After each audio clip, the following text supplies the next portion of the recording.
Bonjour, bienvenue sur ma chaîne, le miroir de la magie. Je suis contente de vous retrouver.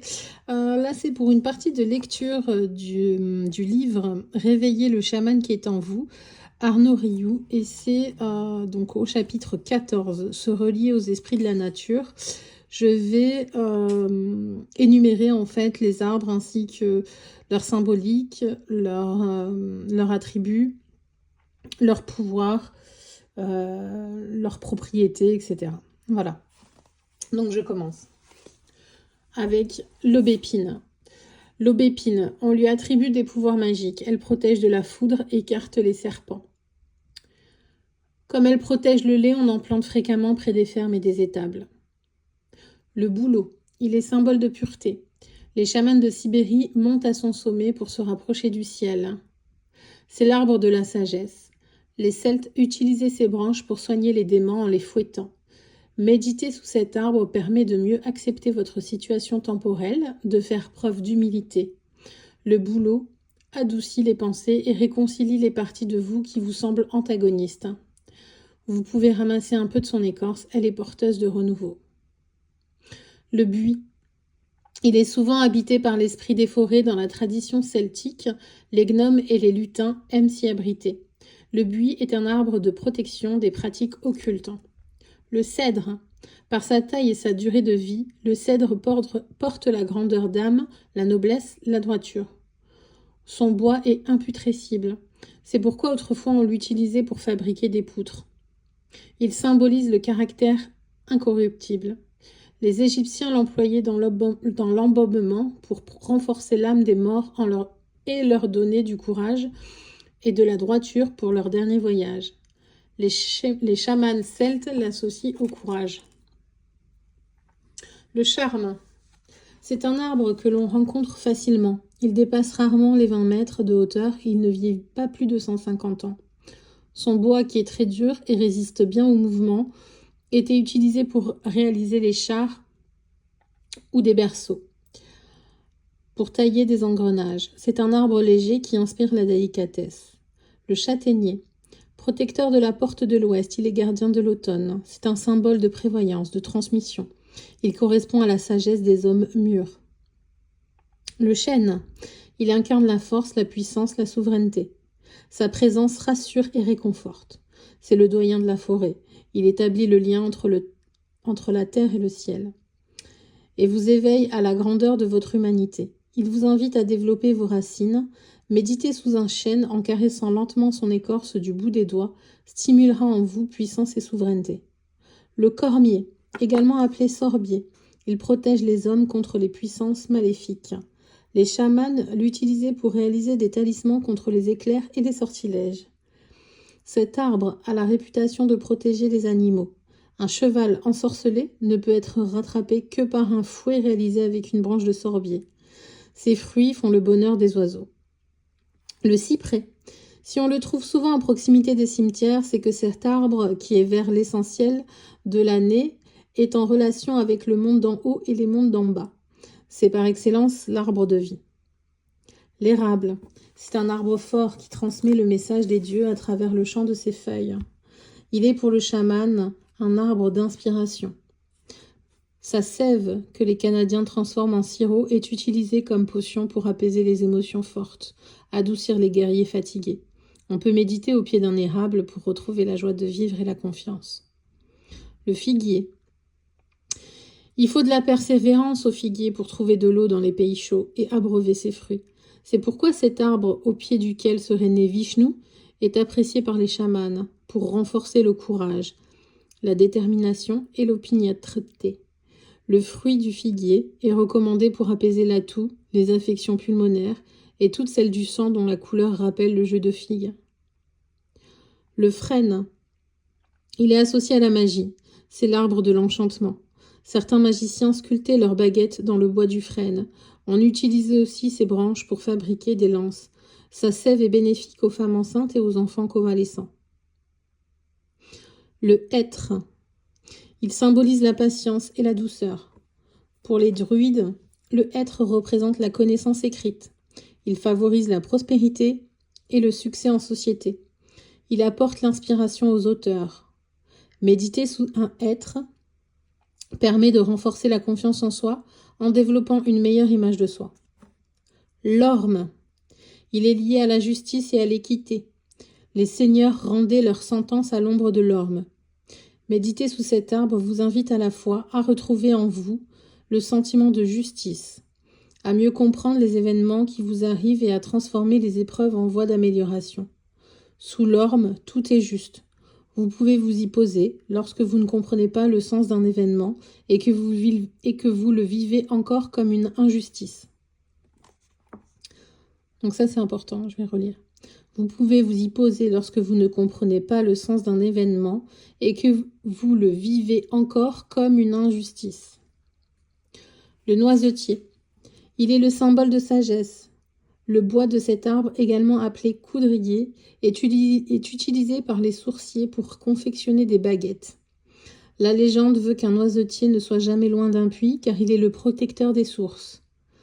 Il est aussi symbole de fécondité.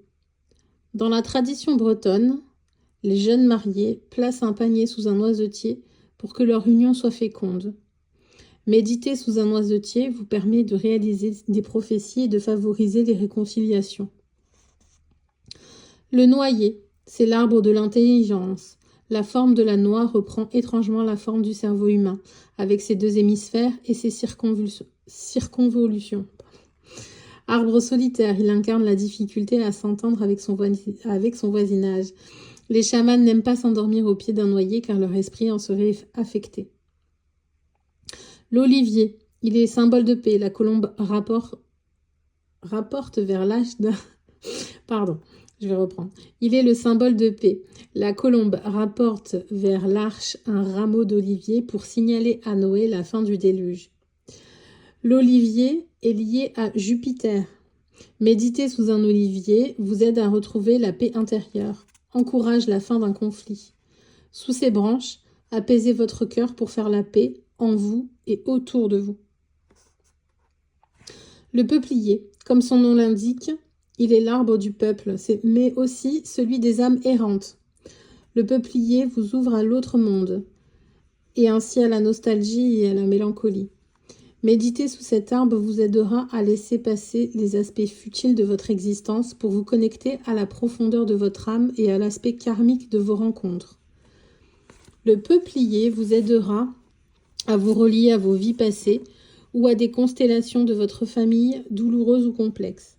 Il vous aidera aussi à vous préparer à parler en public. Le pin, il conserve toute l'année sa verdeur. C'est un immortel. Sa sève résineuse est utilisée en médecine. On utilisait ses branches pour faire des flûtes. Pourtant, lorsqu'on le coupe, il ne redonne pas de rejet, et donc ne renaît pas lui-même. Il meurt. Ces pommes sont symboles de fécondité et de virilité. Le pommier. Il aide à acquérir l'immortalité et la fécondité. Son énergie est douce, le pommier apporte l'inspiration. Il est très proche de l'humain. Manger une pomme par jour éloigne des maladies. Le jardin d'Éden abrite le pommier dont le fruit est offert à Ève. C'est le fruit du paradoxe. Croquer la pomme, c'est le début du péché et de l'insoumission, ainsi que l'accès à la connaissance et au libre arbitre. C'est en méditant sous un pommier que le phénomène de la gravitation se révéla à Newton. Les druides assurent que le pommier est détenteur de la connaissance universelle et vient sur terre instruire les hommes. Le sapin. Il s'élève vers le ciel, reliant la terre à l'énergie du spirituel. Il est le symbole de Noël et du solstice d'hiver. Il porte la générosité et l'abondance. Ses épines éloignent les mauvais esprits. Pour les Celtes, le sapin porte l'espoir, la victoire des forces de lumière. Le saule. Il plonge ses branches dans l'eau pour rencontrer les mondes secrets. Les chamans confectionnaient une croix avec 2 de ces brindilles qu'ils jetaient dans une source pour connaître l'heure de leur mort. Si la croix flottait, la mort était proche. Si elle coulait à pic, ils avaient de belles années devant eux. On peut méditer au pied d'un saule pour apaiser ses rhumatismes et ses douleurs articulaires. Le tilleul. Il offre en abondance ses feuilles qui facilitent la digestion et le sommeil. Le tilleul nous encourage à la fidélité en amitié comme en amour. Les chamans réalisent de petits talismans en broyant des feuilles de tilleul pour se préserver des chutes et accidents, ainsi que des trahisons. Alors, connaître votre arbre de protection. On peut se connecter à chaque arbre en fonction de notre humeur, mais toutefois, à partir de notre date de naissance, on peut être relié à un arbre. Le calendrier celte vous permet de le connaître ainsi que la principale qualité qui lui est associée et qu'il vous sera loisible de développer. Alors,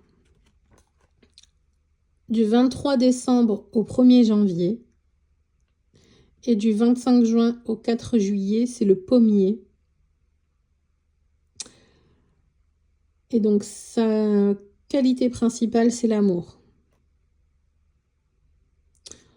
Du 2 janvier au 11 janvier et du 5 juillet au 14 juillet, c'est le sapin et sa qualité, c'est l'espoir.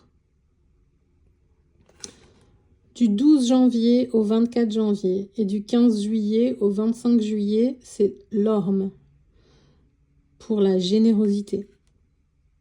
Du 25 janvier au 3 février et du 26 juillet au 4 août, c'est le cyprès pour la fidélité. Du 4 février au 8 février et du 5 août au 13 août, c'est le peuplier, la popularité. Du 9 février au 18 février et le 14 août au 23 août, c'est le cèdre, avec la confiance. Du 19 février au 28 février et du 24 août au 2 septembre, c'est le pin, amitié. Du 1er au 10 mars et du 3 septembre au 12 septembre, c'est le saule, avec la mélancolie. Du 11 au 20 mars et du 13 au 22 septembre, le tilleul avec la vulnérabilité. Le 21 mars, le chêne, la bravoure. Le 23 septembre, l'olivier, la sagesse. Du 22 au 31 mars et du 24 septembre au 3 octobre, le noisetier, avec sa qualité, la spiritualité. Du 1er au 10 avril et du 4 au 13 octobre, c'est le cormier avec la délicatesse. Du 11 au 20 avril et du 14 au 23 octobre, l'érable, l'indépendance. Du 21 au 30 avril et du 24 octobre au 11 novembre, c'est le noyer avec la qualité intelligence. Du 1er au 14 mai, c'est le peuplier et la popularité. Du 15 au 24 mai, ainsi que du 12 au 21 novembre, le châtaignier avec l'honnêteté. Du 25 mai au 3 juin, du 22 novembre au 1er décembre, ça reste sous le frêne, l'ambition.